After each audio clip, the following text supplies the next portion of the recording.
এই যে দেখো বন্ধুরা, এটা কি বলতো, এটা একটা গাছের পাতার রস, মানে এখানে গ্রামাঞ্চলে পাওয়া যায়।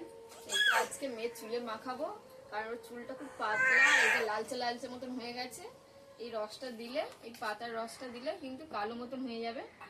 তো এটা ভালো করে বেটে নিয়েছি।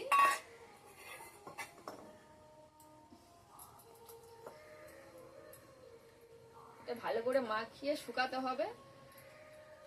আর এটা সপ্তাহে একদিন করে দিলে কিন্তু চুলটা কালো মতন হবে, আর একটু ঘন মতন হয়ে যাবে চুলটা।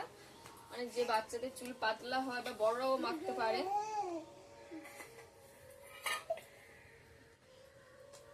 হাঁটো হাঁটো। এরকম করে ভালো করে চুলের গোড়ায় ডলে দিতে হবে ভালো করে, যাতে সব জায়গায় লাগে। আর এই পাতার রসটা কি অবশ্যই কমেন্ট করে জানাবে। যদি না বলতে না পারো, আমিও বলে দেব পরের ভিডিওতে। আর যদি জানো অবশ্যই কমেন্ট করে আমাকে জানাবে এটা কি পাতার রস।